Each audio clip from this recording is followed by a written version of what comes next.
Do you have the knowledge to work with the next generation of refrigerants? ESCO Institute can help you learn the information you need with the Low GWP A2L Refrigerant Safety course. Did you know newer refrigerants are less harmful to the environment? Did you know there are new standards for the transportation of low GWP refrigerants? Did you know most A2L equipment will require refrigerant detection systems, and you will be required to use no spark, no arc tools and equipment? Get the facts. These are just some of the things you need to know to work on new equipment. Take the online course to learn more. The ESCO Institute Low GWP A2L Refrigerant Safety course is interactive and engaging and will prepare you for the Low GWP A2L Refrigerant Safety certification exam. You will find the Low GWP A2L Refrigerant Safety course on the HVACR Learning Network, the industry's leading source of online and digital content. Visit hvacr.elearn.network today.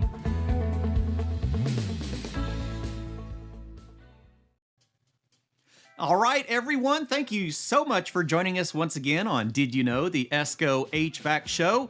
Hanging out this week with quite a few members from our team. We're actually going to do 3 sessions. We're going to start with Jason Abjute. Jason, how are you, sir? I'm good. How are you, Clifton? Doing well. I'm very excited to have this conversation with everyone today. So we have a lot to talk about in the realm of low GWP safety training. Hold on just a second. I got a frog in the throat. Man, didn't have enough water before the show, I guess. So we get a lot of calls, a lot of questions on how are we going to train the industry? How are we all going to prepare for this low GWP transition that we're making? It's a lot, isn't it, Jason? I mean, how many calls? It seems like a daunting task, but it's one that I believe is worthy in accomplishing. So I absolutely do too. And everyone joining us, let us know where you're at today. I'm just outside of Indianapolis here in Brownsburg, Indiana. Jason, you're in northern Indiana? I am. And right. Yeah, there's a lot of people joining us from all over. Yeah, that's fantastic. We're glad you're all here. So this is actually going to be a 3-part conversation. We're going to try to keep it about an hour. So Jason and I are going to cover section 1, which we're going to talk about this whole transition and why it's important for everyone to learn about this and to become proctors of low GWP to help the entire industry be educated. Then we're going to hang out with Renee. We're going to talk about all of the resources that you have as a proctor. If you're not yet a proctor and you are in a training facility, if you are a contractor that has a registered apprenticeship program, if you're an OEM trainer and you're not already introducing the low GWP safety training program into your schedule, then that's what we're here to do. We're here to give you the resources to do that, right?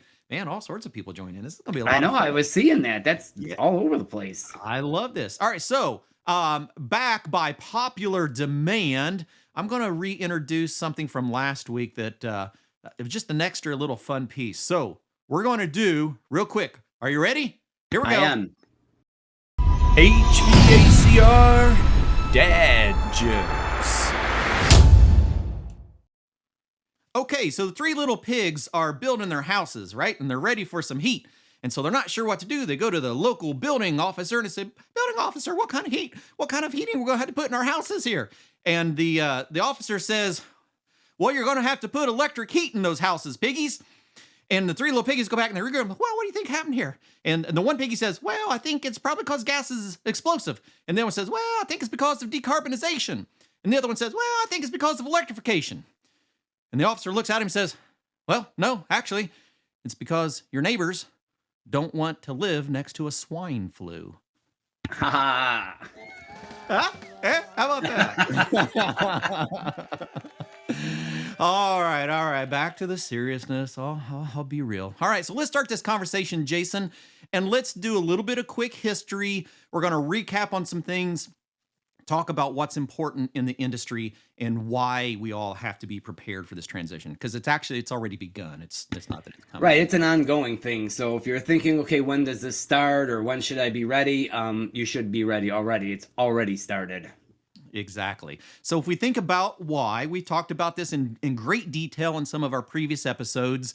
It's very important for everyone to know that this is not just our industry. This is many industries that are going through the HFC phase down, right? So we got commercial AC, commercial refrigeration, domestic refrigeration, mobile air conditioning. So that's our vehicles, residential. We have transport refrigeration, aerosols, solvents, foams, fire extinguishing, a lot of different sectors that are having to deal with this as well.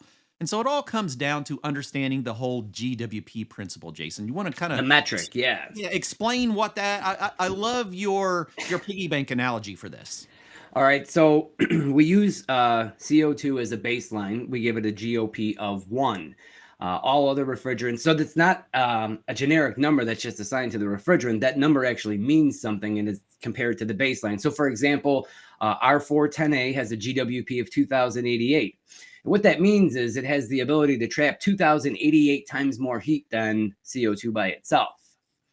And when the EPA gives out its allotments for the phase down, everybody gets, all the refrigerant manufacturers get a certain amount of deposits, if you will, in their bank account. And for each cylinder of refrigerant they make, it's like a withdrawal from that account. And that withdrawal would be that GWP. Okay. All right. So they can decide how they want to spend their GWP bucks, so to speak. So they can make 1, 2, 3, 4 YF, and they can make a whole ton of it, or they can make a few tanks of 410, maybe 1 tank of 404. The higher the GWP, the larger the withdrawal from your GWP account, so to speak. Right. And so, like, if I'm a manufacturer, I could make 1 pound of R410A with a GWP of 2088, or I can make 2088 pounds of 1234 YF with a GWP of less than 1. Right. Good comparison. Yes. Right. So, because they're equal based on GWP. So we're going to see a lot more of our lower GWP refrigerants. We got 2 primary ones that we're going to talk about in our residential applications, but we have so many others to talk about. Let's kind of look at a variety of different new refrigerants that we are seeing. So initially, again, you saw on that chart that it was the ODP that we were looking at, and that has dropped to 0. And now we're focusing on GWP. Right. So we know that our R410A was a mixture of 2 different refrigerants, R32 and R125. So the 2 that we see the most in our residential applications, this is why it's very important for our distributors to start doing this training in-house, is that we're going to see 2 refrigerants in our residential applications. We're going to see a straight R32, so that half of 410, but now it's going to be in a new flammability classification. And then we're also going to see a lot of R454B, which we take some of that R32 and we blend it with some of that 1234 YF. Comes out in R454. So just to point out, if you're working in the industry now, you're working with, let's say, R22 and R410. Working with R32 would be very similar to working with 22. It's a single component. You can charge as liquid vapor like that. Right. 454B would similar to 410, where we're charging as a liquid, very small fractionation potential. So if you work with 22 and 410, working with 32 and 454 is not going to be that different. Okay. So a quick recap. We have an entire episode on how this all came about. This really is the map of what we're doing. This is the reason we've seen a increase of price of R410A and all HFCs back in 2022. We started that 10% reduction in 2022. We added an additional 30% just a few weeks back. January 1st. Right. So we're going to have less and less of that bucket to work with for new refrigerants. We won't even get into the reclamation side. We've done tons of videos on that one, and I'll put some tags up here so you can come back and see some of those if you're interested. But it really, what it means is we're going to have a lot of new refrigerants for all sectors of the industry. And we had to know what refrigerants we're going to be working with, right? This also shows them, Clifton, that this is a work in progress, that this has already begun for a long time now. This is not new. This has been happening for quite some time. Exactly. And so we got another session, another episode we did on the technology transition rule and how we're looking at equipment based by different sectors and going, okay, this is the refrigerant. And remember, this is all part of the training course too. These are all little pieces of what we offer to you as an educator. We're going to get into where those resources are in the second part of this session, but we want to make sure that you're aware that these are all things that you need to be prepared to discuss in your classroom. Because with this new equipment starting January 1st, 2025, I mean, think about that. Just over 10 months, there will be no more high GWP refrigerants in residential systems. Anything in new systems, right? Yeah, anything over 700 GWP, gone. So that leaves us with the 2 you pointed out earlier for residential, light commercial comfort cooling. We're looking at R32 and R454B. And so I know I've been getting a lot of calls on this, Jason, about when are we going to see this equipment. I keep saying, well, we've already seen the R32 and all of our window air conditioners. They've already converted over. Our residential split systems, what are you hearing as word on the street? Q3, third quarter this year, fourth quarter this year, first quarter next year. So a lot of the mini splits that we've seen, there's a bunch of states that have the mini splits on the market already. Yeah. They have been for quite some time. But in unitary stationary equipment split systems, second, third, fourth quarter this year, early first quarter next year. So it's depending near on the future. manufacturer, you're probably going to see that in a few months. And that's the reason we want to get you educated, to get you presenting this in front of your classes, in front of your contractors. We don't want the call coming to us on that first piece of equipment you get and go, I got a lot of people that I need to train on this new equipment. And can ESCO come to the classroom and do it for me? And we go, we've been doing that for a couple of years. We just haven't gotten everybody on board with the right way to do that. So that's what I want to point out is, as you mentioned, it's not time to wait until you're sitting at the installation, the customer's home with the unit on the truck, and you're flipping through the installation unit. And that's when you're learning about how this particular system works and what that is already way too late. Yeah. We need to start now and be prepared for it. And that's really what we're here to do, is to prepare you for this. And so we are one of the piece of the industry that is trying to help you be prepared for that. Some places, some states haven't even gotten the building codes quite up to par, and you need to know for your individual state. So we highly recommend you go into the AHRI A2L Refrigerant Building Code map to see what the codes are in your specific area, because there are still some places that haven't quite gotten prepared for it. And I will mention that the codes and standards have been updated for flammable, for the A2L refrigerants, the mildly flammables. It's just that certain states haven't updated or adopted these codes just yet. It's in some states, it's a legislative process, and others it's a committee process that it has to go through. And in some states, it's an evergreen process where when the new code comes out, it's automatically updated. It's evergreen. So, and it varies state by state. So as you said, this map will show you, is it allowed comfort cooling? Is it allowed in the refrigeration space? This is a very good resource. Absolutely. It's one that we look at quite often just to see where we're at. Now, so what are we talking about with these refrigerants? How do you communicate to your contractors, to your technicians, to your students that we are working with a different classification of refrigerants than we have taught in the classroom before? That's a lot.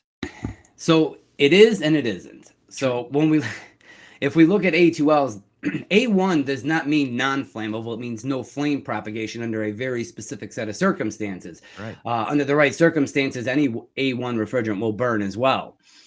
A2Ls are closer to being A1s than they are to being A3s. Now, A3s are your propane isobutane. A1 is your 410A, 134A. And then your A2Ls are going to be 32, 454B. I would also point out that one of the refrigerants we've been working with for decades, ammonia, is a B2L. Right. So when we say ammonia, everybody thinks, oh, it's toxic. Yes, but it's also a 2L. It's also flammable. Yes. And we've been working with that for quite some time. So it's not new. Years. Yeah. It's been around a bit. But what we're saying, I mean, will they ignite? Under the right circumstances, you could ignite an A2L refrigerant, but you'd be very disappointed in the flame. It's a very weak, very sour type flame, and it's not exciting at all, to say the least. I wasn't extremely impressed. We do have a video that we put together showing some differences between the A1, A2, A2L, A3 with different ignition sources. And I'll try to get a link for that later. We won't have time to go through that one on today's show because we have so much to cover. But this is what we dive deep into the educator PowerPoint presentation. So for those of you that are already EPA proctors and you use our PowerPoints in the classroom, bringing in this new topic, this new conversation is not difficult at all. And Renee and I will talk about that a little bit. There's a lot of folks that ask, what are the letters and numbers for? Yeah. Well, it's quite important actually. And it's a need to know type thing. It is to know. And we cover that very extensively in the class as well as the e-learning module. Now, so when we talk about the flammability of this, when we start using the ASHRAE standard to look at what that propagation was you were talking about, like I said, it doesn't mean that they're not flammable, just means that our propagation is within a certain parameter. So we look at specifics like the flame spread that you see in these images here. We're going to look at the lower flammability limit, or the LFL. We're going to look at heat of combustion. We're going to look at minimum ignition energy. There's a lot of things that we're going to look at. Flame speed. And all of this is covered in the training. And of all of those characteristics, we take all of those, put them together and say, all right, which bucket does this refrigerant go in? Is it a 1, a 2, a 2L, a 3s, and an A, a B. They look at all of it before they throw it in one of those buckets. And all of that is in the presentation. Exactly. And one of the things that always gives me a good reference is if we look at that class 1, that could have been R410A. And then I look at my class 2, that could have been my new R32. And the difference between that class 1 and class 2L is really not a lot. It's Right. not You can see it snuck past the arc on both sides just a little bit. exactly. And so there's some really good demonstrations of what that looks like in the lab itself. So let's look at some of these different classifications. You mentioned LFL before. What does that Yes. mean? Lower flammability limit. So when we think of combustion, let's say natural gas, we need so much natural gas, or even in your engine, your fuel, you need a fuel to oxygen or air ratio. Yep. So you have to have the right amount of fuel or the right amount of air, or you're not going to get combustion. And what we see with the A3s like 290 and isobutane is it doesn't take a lot at all. 2.1%, 1.8%, very low. Mhm. What we see with the A2Ls, 14.4, 11.8. I mean, these are higher. So you need a lot more of it, a lot more fuel to leak into the space before we have some kind of a competent mixture. Okay. There's high ignition energies. So just to throw this out there, MIE, if you think of minimum ignition energy, 30 millijoules is about a high voltage spark. Okay. So I love folks are like, what is that? I don't know what millijoules is. Give me a reference. Right. A spark plug is about 30 millijoules. Okay, that can light you up, but it's a lot of energy. It is. It takes a lot, and it's sustained because there's not enough heat of combustion. I think it's 8170. Don't quote me on this, but I believe it's 8,179 BTUs is where the cutoff point is, where the flame is generating enough heat to sustain the combustion itself. Exactly. And if we look at the A2Ls, none of them are close to that. They're 3,800, 4,400, 4,400. But if you look at the A3s, 19,000. So there's more than enough heat of combustion to sustain the flame front in that manner. Absolutely. One way that I use to reference that in the class is if I have, say, an A3 and I've met that combustion possibility. If I take a propane torch, MAP gas torch, anything that I've got for a gas torch, acetylene in my lab, and I light that with a strike or an ignition energy, it will propagate its own flame. It will Right. maintain its own flame. If I were to do that with an A2L, I might get a spark with my A ignition, poof. but I only have ignition when I have the energy that is sustained from my ignition. I don't light and sustain it. Well, So there's not enough velocity. All right. If you look at the burning velocity in centimeters per second, it burns really slow and it doesn't generate a lot of heat of combustion. So there's not a lot to keep it going. So if you were to put a torch or a light something to an A2L, you'd have to keep it there in order to ensure continued combustion. If you were to take it away, the ignition source, we wouldn't be able to continue the combustion of that refrigerant. makes complete sense. And so we spent a lot of time talking about the LFL and the HFL. We talk about the minimum ignition energy, and we also talk about mitigation because a lot of people aren't aware that we are now introducing mitigation into a lot of our equipment. Not all of it, but a lot of our equipment is going to have mitigation. So let's talk a little bit about what mitigation is. Well, if you work with furnaces, and judging by where a lot of you checked in from, a lot of you are working with gas furnaces. Yeah. It's not a new concept, okay? No. It's something that we've employed in gas furnaces for a long time. There are safety switches and things in place to prevent operation under unsafe circumstances. We have a rollout switch, a pressure switch, an auxiliary limit switch. There are all kinds of switches for all kinds of scenarios. And again, that's a form of mitigation. Sure, because we have an A3 fuel running through our natural We got gas. methane running in there, right? That's right. Unrestricted at a steady flow. As long as you pay the bill, it's going to keep on coming in. Exactly. So we're going to have something similar, some form of mitigation. And the biggest that we're going to see residentially is air movement, airflow. All right. If we can keep it diluted with air, we can stay below that LFL. And even if you did have an ignition source, we wouldn't have a competent mixture that would ignite. Exactly. And we talk about that a little bit. We'll dive into some of the controls that you have. We look at some of the commercial applications. Remember, we've been using refrigerant leak detection controls in commercial and industrial refrigeration and AC for decades. So it is going to be new in some of our residential applications. So some of the things that we will see, this is actually a control board that's going to be utilized from one manufacturer. And there are a variety of different sensors that are being tested and utilized in equipment, but we're actually going to see a refrigerant leak detection sensor on our unitary split systems. And well, what's it going to do? You just said it, Jason. I always explain that to people. If we think about mitigation, and we know that mitigation is removing the potential for ignition of our gases, how do we do that with a A2L system? Well, we use a detector to look for the refrigerant. And then if we get a concentration level high enough, we're just simply going to shut down and we're going to turn the fan on. Most of that level that you speak of, most of it is 25% of the LFL. So it doesn't even allow it to get to LFL. It allows it to get to a quarter of what the LFL would be before it. And again, it looks like most of them, like every 15 seconds to pick up that concentration. So one of the questions that we always get is, I can't top this off. No, you cannot top this off. This is a leak. And every 15 seconds, if that leak is still present, it's going to lock it out and turn on the airflow. So you're going to have to find and fix that leak, or it's just going to keep locking out like that. That's the point of the mitigation.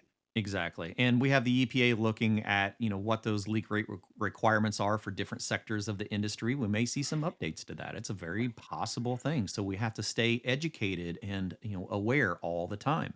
So let's talk about our refrigerant cylinders. We are going to see some changes into those as well. And again, this is something you'll find in the training. One of the things that we see on the A1 tanks, the 410A, 134A, the safety device, it's a rupture disc. And we all know that because we take the screwdriver and we pop that off when it's done and there's a hole in there. What that is if the pressure gets too high, that thing blows off and everything that's inside the tank is now outside the tank. All of it. Yep. We're not going to have that on our A2L cylinders. Instead, it's going to be a spring-loaded pressure relief valve. So it'll belch out pressure to keep the pressure in the tank down. It's not going to take everything and spit it out. Gotcha. It'll just hiccup.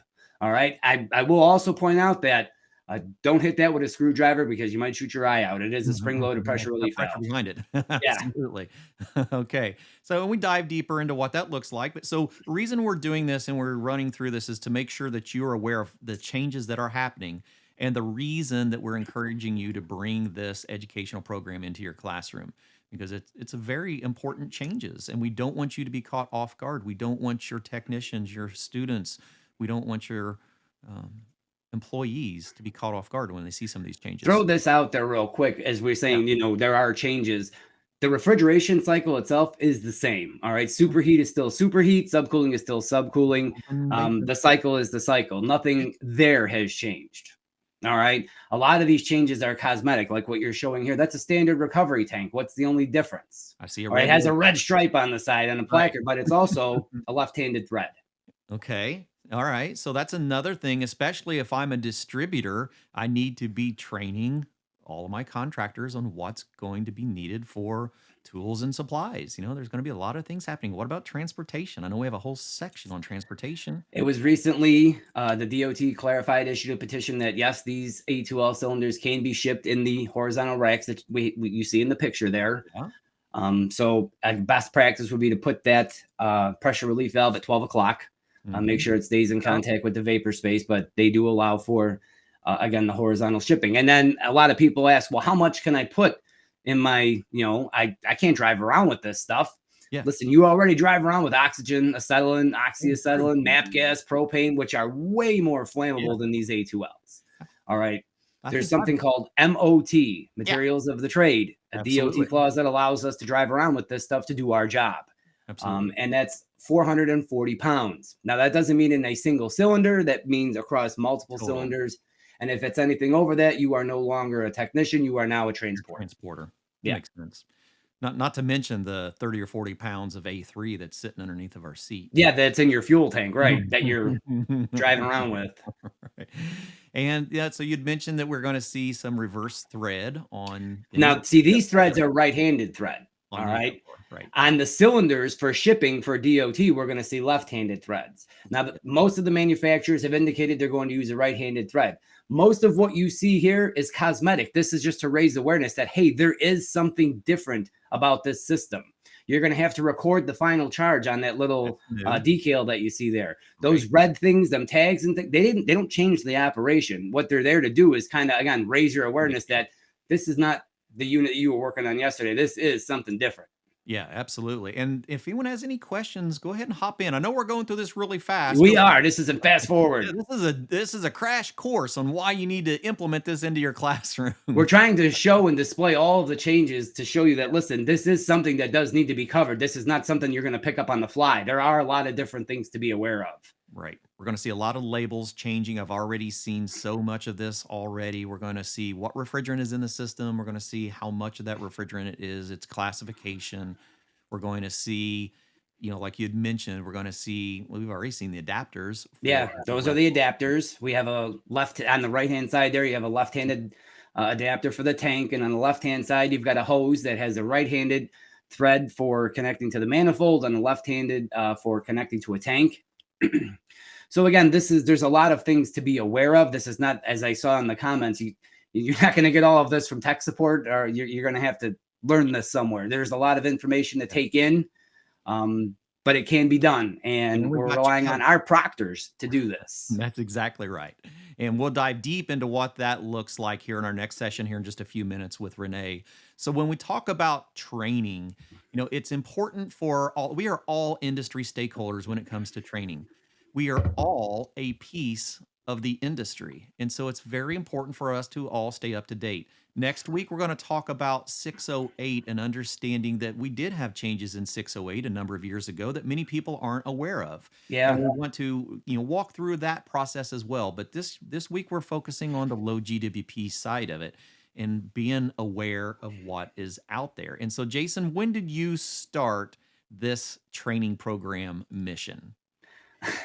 A couple of years ago, there's through involvement with various standards organizations, committees, the AHRI, Safe Refrigerant Transition Task Force, weekly meetings, twice a week, twice a month, 4-hour meet. We went through all of that. And again, it was the entire industry, as you mentioned. Everybody that was a stakeholder was in on these, and we were trying to, again, get consensus on what the message should be moving forward. And the message is, hey, listen, we need to upscale or uptrain the industry to deal with these, because for a lot of, A2Ls have been around for decades outside the US in residential systems, and they've been in cars and window units and things. So on the periphery, but now they're going mainstream, and we need to make sure that everyone knows what's going on, knows that there is a difference with these. Exactly. All right, man, that's a lot of great stuff, Jason. I really appreciate you joining us today. I know I'm out of breath. I know, and we still got another half hour of things to cover this. So let's go ahead and call it a wrap. And I'm so grateful that you joined us today. And so we're going to make a transition over. We're going to bring in Renee, and we're going to talk about all of these resources and how you as a proctor can begin implementing this into your program. So Jason, hopefully we gave you a taste of what it's all about. That's exactly right. And you don't have to go as fast as we did. You're going to have a lot more time. Right. We'll talk about how much time it takes to do this in class. Right. All right, my friend. I'll see you on the next episode. Yes. Hello. How are you? I am well. I was just going through the book as you're going through the content here. So fact checking this guy on his own. No.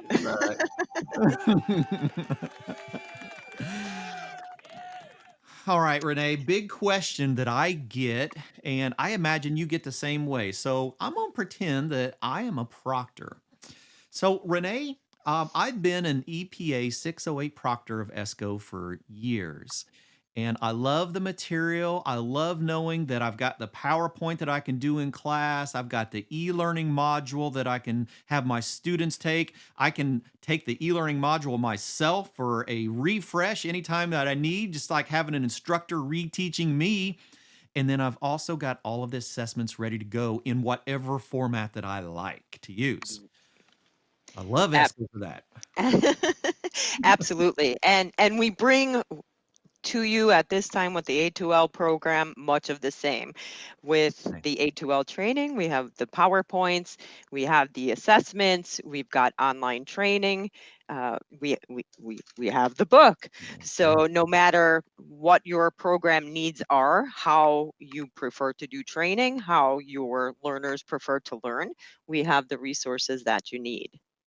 Okay, so if I'm an existing proctor, so I'm doing classes as an OEM educator, or I'm doing classes as a distributor technical trainer, maybe even I am a contractor who has a registered apprenticeship program and Mhm. I'm doing my EPA 608. Am I eligible to be a low GWP proctor, or is there anything else that I need to do to be able to have access to the resources? Well, some of the great things about ESCO and being an ESCO proctor is typically when you're approved for 608 or any of our employment ready exams, or no matter what test you're doing, we typically, when we come out with a new program like this, it automatically filters down to all of our proctors. So if you're a 608 proctor with us already, odds are if you log in and take a look under your proctor dashboard, you will find this low GWP exam and resources available to you in your Proctor login. Additionally, in the online store where you can where you can get your testing supplies, Mhm. low GWP test booklets, answer sheets are all right there as well. So it, Nice. it's already out there for you. And if you're not a Mhm. proctor yet, Mhm. you can certainly become a proctor by going to our website and filling out the proctor application. Now, we are definitely going to, and I can show that on screen real Yeah, quick if absolutely. you'd like us to. Yeah, let's do that. Let's share that over and we'll bring out the other. Yeah. All right. So let's do a Absolutely. little walkthrough. So I go to escogroup.org.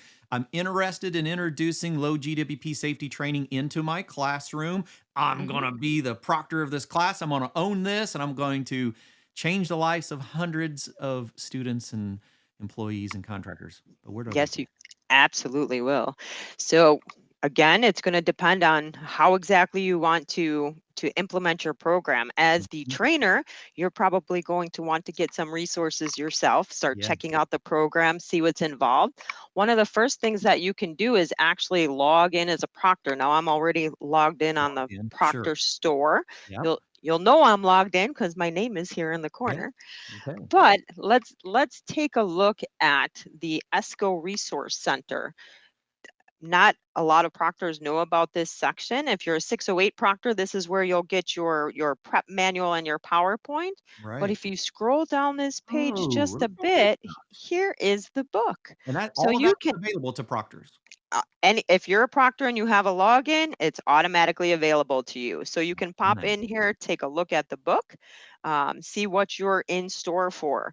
If they're when you're ready to do your exams, Yeah. you can order those supplies from us. In the Proctor store, we have a section for downloadable PowerPoint, so we Oh, don't have to ship anything out to you on a USB or right. CD The old days of anymore. CDs are gone. Yeah. Can you imagine? Imagine that, right? And so when Jason and I were talking about that training, a lot of those slides that you've seen in that first section were actually pieces of the course. So the course is actually, it's about 3.5, 4 hours, depending on which way it's delivered. So whether you're going through the e-learning course or whether you're presenting it in class, you can anticipate that you're going to spend in that 3.5 to 4 hours, and you're going to go through. I remember how many slides total there are on that. It Two. is actually split into two separate PowerPoints because that's how the program is structured. It's structured into a core where we're going to go over those fundamentals, because no matter how many times you go over it, you'll still learn something new every time, right? Mhm. And then there is the specific to A2L section where we're going to start getting into service procedures and more mitigation requirements and things like that. So both PowerPoints together, probably around 200 Yeah, it's really slides, if I important. remember Mhm. right. Okay, so I've So got all the slides. I'm an educator now. I've got my slides. I got all of my notes. Maybe I'm wanting to go through. I've already got me a free sample of the class, so I've got the preview of the whole book. I've got my mhm. PowerPoints. What about an e-learning course? I'm glad you asked. Thanks for Okay. asking. We do Okay. absolutely have an e-learning course. We have our low GWP. So, as a proctor, if you're still trying to make your way through the material or trying Yeah. to find resources for how to teach this, Yes. or maybe you want to have your students actually take it as the online course and then bring everybody back together and Yeah. go over that in class, you can absolutely do that. Clifton, did you have that I loaded up have already? access to Then that. Let me I bring am that gonna in real let you quick. kind of bring that up. Okay, so let's walk through this real quick. I've got to hop over here to this screen and see where I put the control for that. Oh, looky, there it is. All right, so we're going to start out. We're going to have an introduction. There is some audio to this that may come in later. So it's basically it's giving me a like a presenter view of what the program, what the PowerPoints are going to look like. So we're able to walk through. We have our informational section. We're able to now go through each piece of that, and we'll have all the related codes that was designed from this. So Jason, that was with us earlier, said in through the entire transitional period through the Safe Refrigerant Transition Task Force, stayed up to date with all of our codes. We continually add and change things as the industry moves and adds new variations to this. But this is what you would see then, Renee. This would be like the walkthrough of the course. And there's the actual breakdown of the two different sections of it. Right, right. So yes, this is structured similar in nature to how the book, how the PowerPoint, to try and keep everything, those fundamentals together. They're still very important. As you go through them, scattered throughout are little notes about this is how the flammable refrigerants are going to affect this. This is how it's going to affect this. So you'll find those little notes throughout both the book and the online training course as well. So Okay. online training course is available direct to individuals. If you are an ESCO proctor or a company wanting to get bulk licenses for utilizing this course, those are all things we can absolutely assist you with, and we're happy to. We can even license it for use on your own LMS platform too. You don't have to come to our site. So if Awesome. that's something you're interested in, make sure you get in contact with me. I'll be happy to help you with that. So what we've done is we've enabled you to be able to serve a few students or many students. And we have the different varieties for that. So we highly encourage you using the e-learning course, whether you're the instructor or you're the student, to get very familiarized with all of the content. And then we can talk about it in class. We can bring the presentations up. We can dive deeper into each one. We have additional instructor notes. So we have the full course that we can now introduce into the classroom. So lots of things that we could go through on this. I'm not going to spend a whole lot of time unless anyone has any questions that they would like to see. What about testing along the way throughout the e-learning course? So at the end of each section, there is a little quiz Mhm. so that you're getting introduced to questions that are similar to what will be on that final certification. Additionally, on our website, we also have free practice test for the A2L course, just like we do for 608 and 410A. All right, let's talk about that for a minute because the 608 prep is very important. And so we get a lot of attraction for the free online test. The low GWP, I get that from a lot of our current instructors that are already doing the low GWP that are not aware of where that is at. So let's see if you've got it up or if I've got it up, I can actually I do have it. look at that. Let me.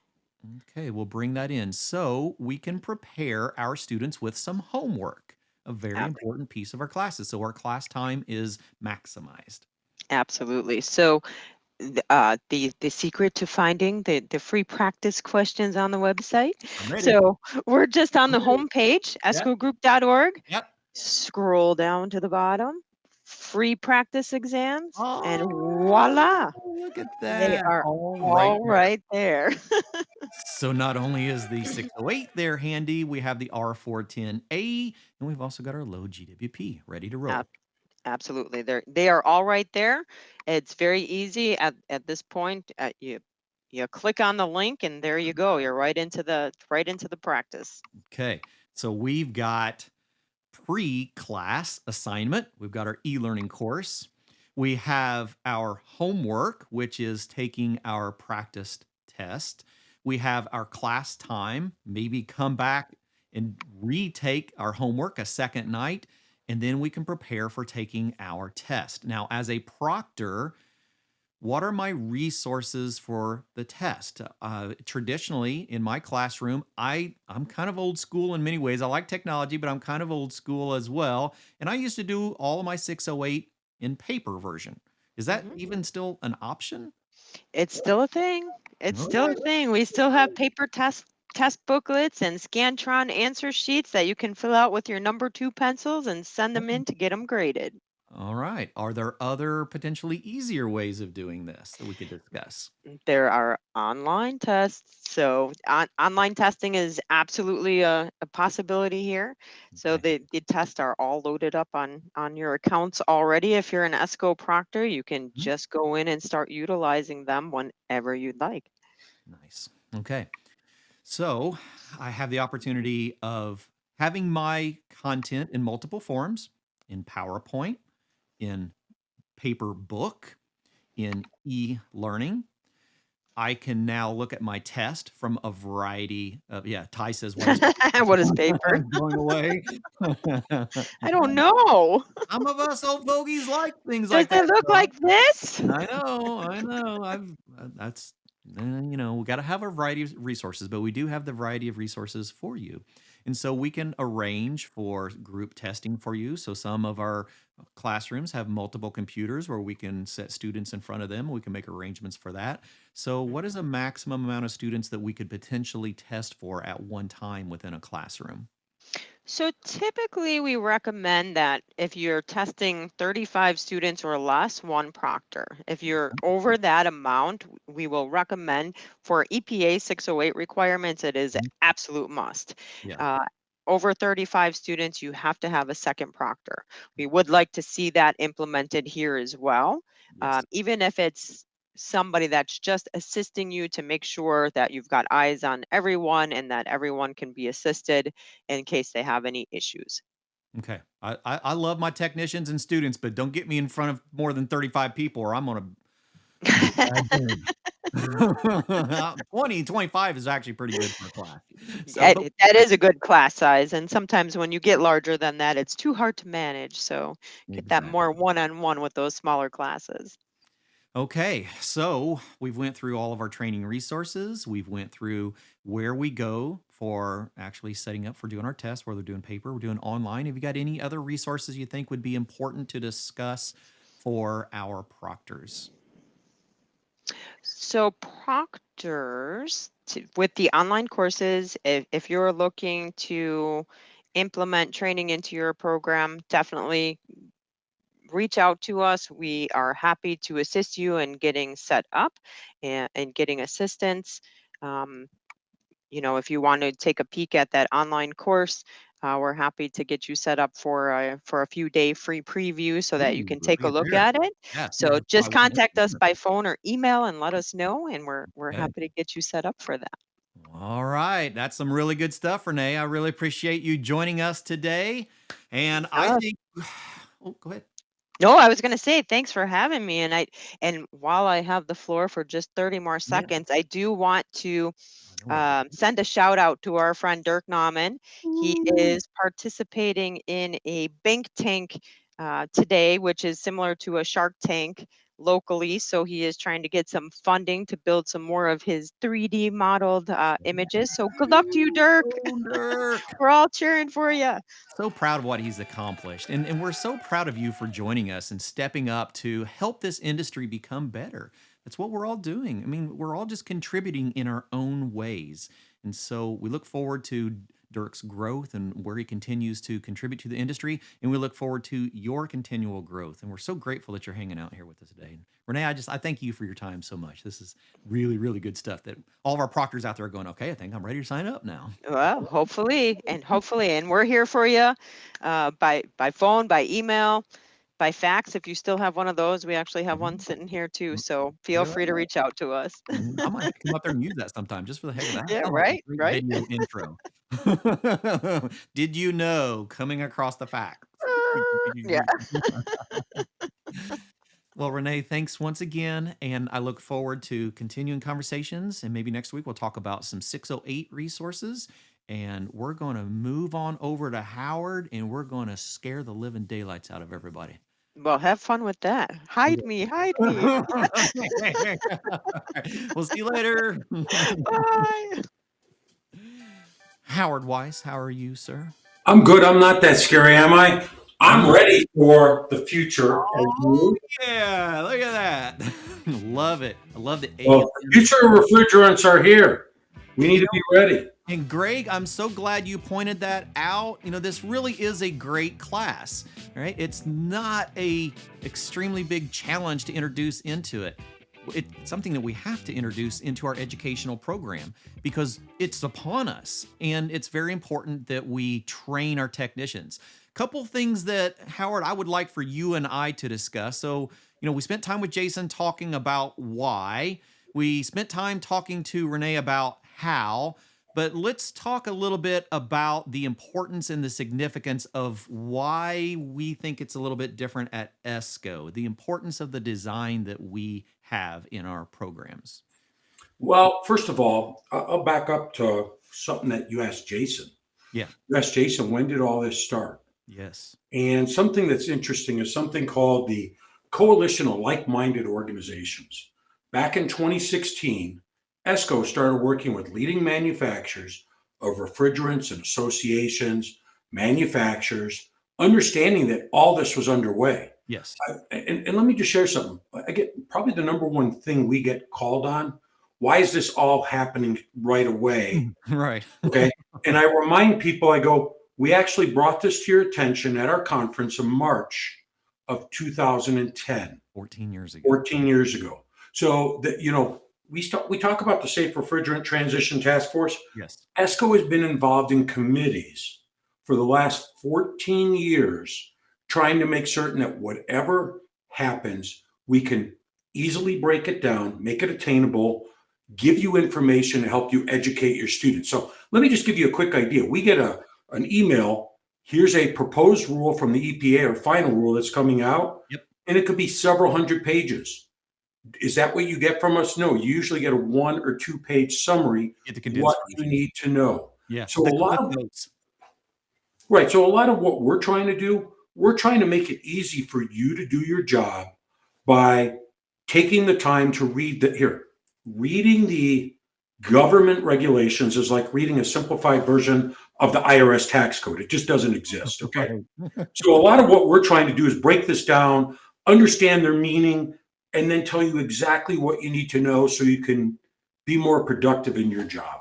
A lot of people aren't aware that part of that final rule that you were talking about is the EPA's directive to potentially require new training requirements for A2L refrigerants. And it doesn't really fall under Section 608 of the Clean Air Act because it actually comes out of the AIM Act and is a very different item. And so the reason that we have this is having you prepared for what that is. Now, it's unknown exactly what that is going to look like.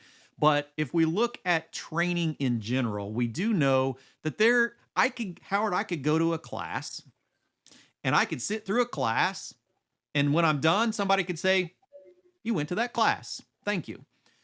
Or I could go to a class and maybe I can have a requirement.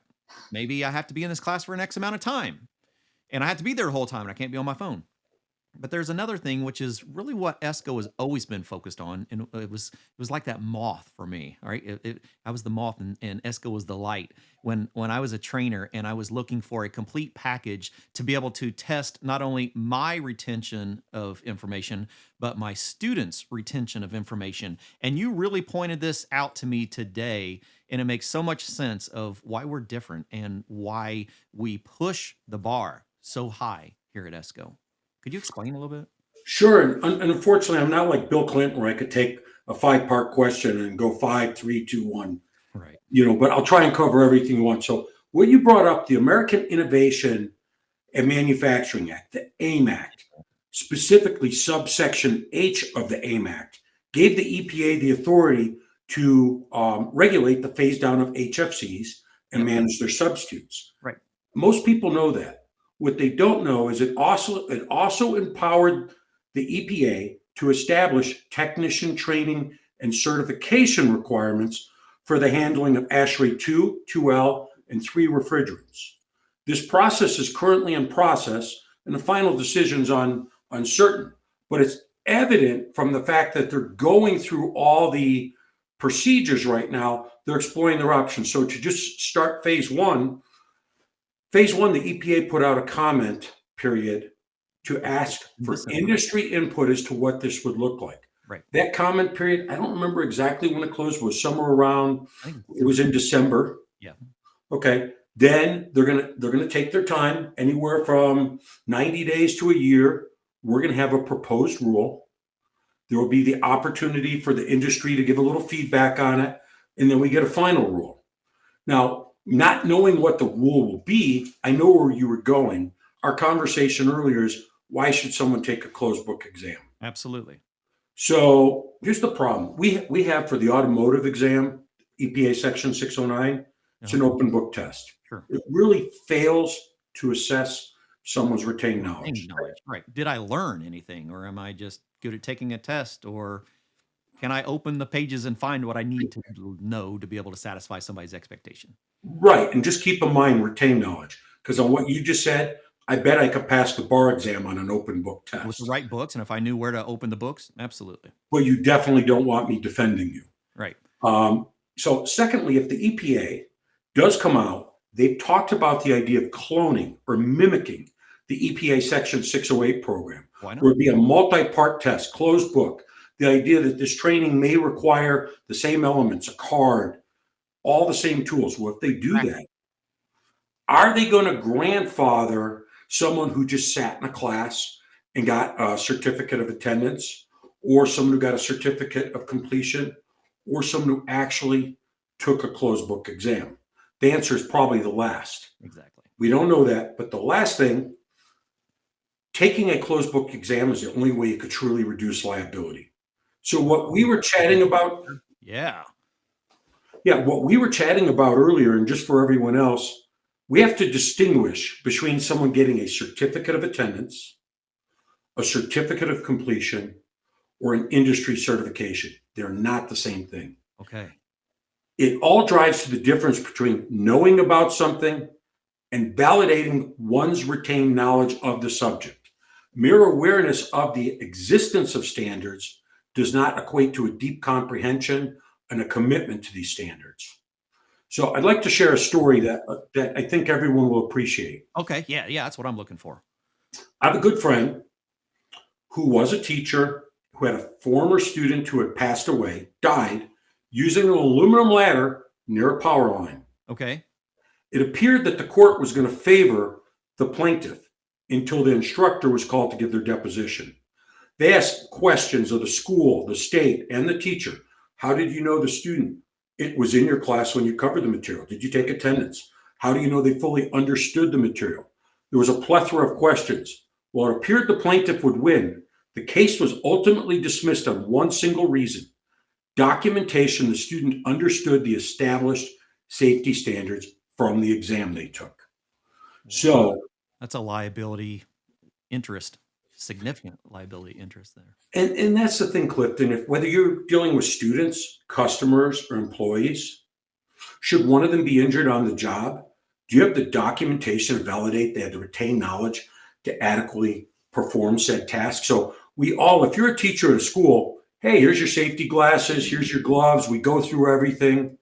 But do we give them some kind of safety exam to document it? Validate it. Yeah, absolutely. Did they, and I've had our distributors, and if you're a distributor trainer out there, that's where I was before I joined the ESCO team. If you're a distributor, it brings up an entirely different perspective that is very important to be aware. If remember back when R410A came out, what was everyone afraid of with R410A, Howard? High pressure. Pressures, right? So what did we do? Yeah, So we never had a nationally required R410A certification, but a lot of our distributors required an R410A training with a certification to validate that you were able to work with this new equipment before they would sell you that equipment. And we've already began to see this with many distributors here in the country that are requiring their contractors to go through a training class, not just go through a training class, but take our certification, take our test to validate that they retain that knowledge. Now the distributor actually has their version of that insurance policy in their hand, showing, hey, my contractor went through this class, they retained the knowledge. If they made the choice later to do something incorrectly, I taught them how to do it correctly. They chose to do differently. And that's a big factor. So even as a school, we have to look at that. As a contractor, as a distributor, we all have the opportunity to look at it as I'm providing training and making sure that my student is retaining the information that I delivered. So about 20 years ago, there was a frivolous lawsuit that everyone thought was frivolous. Okay. It's called Liebig versus McDonald's. Uh-oh. Lady spilled coffee in her own lap. Yeah. She got about $2.8 million out of McDonald's. Why? Because restaurants, it's specified the temperature at which coffee is to be served. And apparently McDonald's, from reading the case, was serving coffee at roughly 40 degrees higher than the standards. Okay. So knowing standards exist and adhering to standards are two different things. Yeah. Clifton, you worked at a very large distributor. So let's just take this. If you had a bunch of customers you trained in 410A, A2Ls, etc., and someone got injured, even if you did all the training and covered everything, do you have the documentation to demonstrate to authorities that you covered all those standards set forth by groups like ASHRAE, UL, NFPA, SRTTF? Do you have any documentation to show that not only they attended what you covered, but that they understood it to fend yourself? And well, and I'm not trying to scare people. I'm just saying we live in a crazy world. Yeah.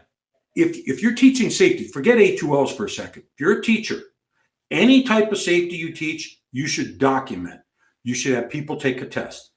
Once again, there's a major difference between a certificate of attendance, course completion certificate, and a closed book exam. In my world, I want to just, maybe I'm showing my age, as President Reagan used to say, we should trust people, but we should also verify. Man, isn't that a big statement? So Okay. if you want to reduce warranties, or excuse me, liability, make certain that you're giving people a test. Okay. Big point. A lot of people out there are probably rethinking right now, going, wow, that does change the way that I look at my training. Because with A2L, we're not really focusing on global warming potential or ozone depleting potential like we did with our EPA 608. We're now actually talking about safety, which is the reason we implemented this in the AIM Act, is because we're not talking about the environmental side. We're talking about the safe handling for the technician and the consumer. So there's a lot of information that needs to be validated, retained, and tested to make sure that we're retained. Now, let's talk about some additional resources while we have the opportunity. So we've spent a lot of time talking about introducing the A2L training program into your classroom, which we're highly encouraging all of our proctors to start introducing A2L training into your classroom. But there's also a lot of continual facts. Jason and I talked about some of our previous shows where we take deep dives into these. We have a bunch of resources. Let's talk a little bit about our A2L fact check, the blog that is designed just for facts about this transition. Our customer service team and members of our team get calls and emails nonstop every day. Yeah. Jason had, when I talked to him this morning, 15 emails on A2Ls. You and I were both discussing this morning all the comments on social media we're finding. Yes. And a lot of what we're finding on social media is inaccurate. There's no nice way to say it. Okay. What we did with A2L Fact Check, we are taking frequently asked questions and we're putting out answers. So no, we don't want everyone just emailing us. We hope you take the time, go through the course. But if you have a legitimate question you don't know the answer to, let us know. We have a series of videos, short articles, posts. The whole purpose of this entire series is to help you have the tools, whether you're trying to train yourself, students, customers, or employees.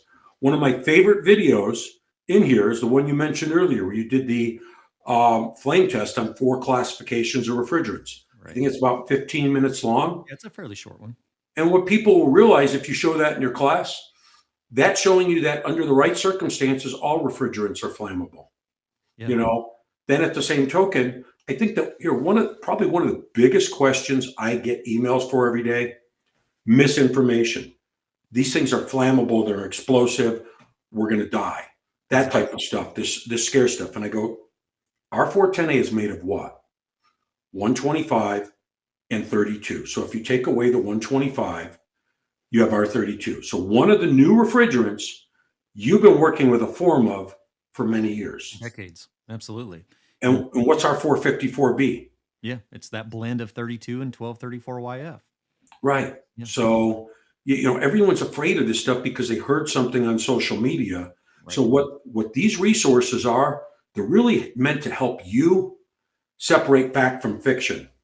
Okay, this is a good time for us to bust some myths. Are you ready? Sure. All right. So this one's for you, Howard.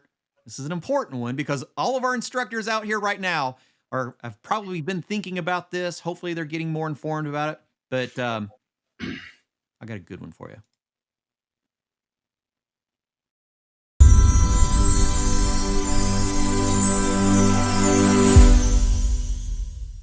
I heard that my EPA 608 is good enough for A2Ls. Thank you, Ty Bram. And he Well, just did that a couple hours ago on the fly for me. He's so amazing. I love working with him. and he did that because that's probably one of the biggest posts that we see. Yeah. And first of all, going back to the AIM Act, which gave the EPA the authority under subsection H to regulate training and certification, the AIM Act is not the same thing as the Montreal Protocol. Exactly. Okay. So first of all, there's separate regulations. So does your EPA card cover it? No. What will the AIM Act require? We don't know yet. What we do know is based on what the EPA is trying to set up, there will be some form of required training, certification, or both. And when we do know the facts, we're going to share those with everybody. Exactly. And it's important to note, so there's the link for over to the A2L factcheck.blogspot to be able to see where that is. And it's important for people to know that the EPA as well as the DOE are going to be hanging out with us at the National HVACR Education Conference. So we encourage you to come join us. We're hoping that they'll have more information. They may or may not. Remember, we're talking about a government agency that is bound by, certain avenues of information, and some they can't disclose until they actually get to that moment in time.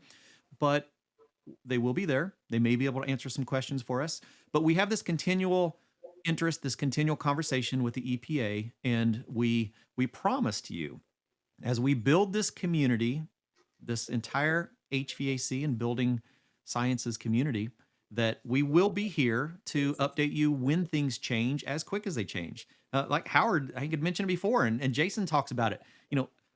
Howard and Jason are on the Federal Registry every day looking to see when the changes are. So when you see things come from us, it's because it probably happened that morning. And that's why we want you to continue to join us and just participate and stay ahead of the bar and not get behind. What do you think? At the conference, you're going to have the EPA, Honeywell, Chemours, Hudson Technologies, ESCO. You've got all the leading organizations in refrigerants and refrigerant regulations in a singular place. You've got our weekly show, Yep. our podcast, A2L Fact Check. A lot of people say, oh, you're just trying to sell a certification. No, we're a standards organization that is trying to move the industry forward. That's it. And if you're not staying up to date with all of our communications, hop on board. Grab that QR, it'll grab your information. It'll let us know what your piece of the industry, are you a distributor, a manufacturer, a contractor? And that way, as we have pertinent information that is specific for your sector of the industry, we'll get notifications to you. And so we try to keep it very segmented so that we're not sending everybody the same thing all the time. But if it's important for your portion of the industry, we're going to have you covered. And I'd like to say two last things. If you're on LinkedIn, we have a group called HVAC Educators. which if you're a teacher, I don't care if you teach at a school, supply house, manufacturer, join it. Great way to be connected. And here's the real quick thing. Steps to training and certification. If you have students, customers, employees, have them go through the online course. Absolutely. The online course really covers everything you need to know. Have them come on in, go through the PowerPoint with speaker notes. It's going to review what they've already learned. And then lastly, have them take the test. If you're just a technician out there watching our show, you're important too. But the same resources are available to you. Take the online course and call us and we'll give you a location to take the test. Love it. All right, Mr. Tebby, thank you so much. It has been a fantastic triple header. I'm honored. This is great to have so many different perspectives of the same topic, and we love having you all with us. Is there any last questions that anybody has before we get out of here? I told you we try to keep it around an hour, and that's pretty close. Went over a little bit, but Well, we just need to make certain. Are you ready? are you ready? That's all it comes down to. All right. Well, I think we're going to wrap it up for the day. We appreciate everybody joining us so much. And next week, we're going to spend a little bit of time talking about 608 resources. So if you're new to training, you're not an ESCO proctor, you're not familiar with the resources, we introduced you to the low GWP. Next week, we'll talk about 608 and where all those resources are and the things that have changed in the last few years and the last couple decades to be able to stay up to date with all that. So, Howard, thank you once again. Thank you. And we'll see you all next week on Did You Know? The ESCO HVAC Show.